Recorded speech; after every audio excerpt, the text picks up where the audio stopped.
Hi, my name is Marie Vickles, and I'm the Director of Education here at the Perez Art Museum, Miami. So today we are preparing art kits to give out in the community. What we hope that students and children, youth across the county receiving these art kits are able to do with them once they receive them is to be able to create artwork, something to express and create works of art that will help them kind of cope right now during these times.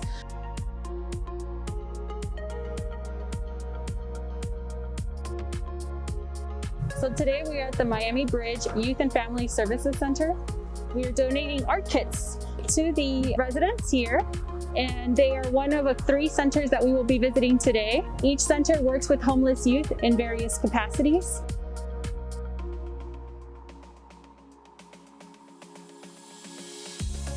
As young people going through a very difficult time and having the tools to express what they're feeling. The need to create doesn't go away just because you don't have supplies. So we hope that we can fill the gap in this way and support our kids throughout the summer.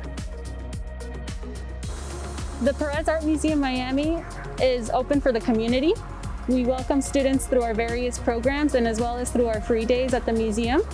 We believe all children are creative. We believe all children are artists, and we want to make art accessible to all.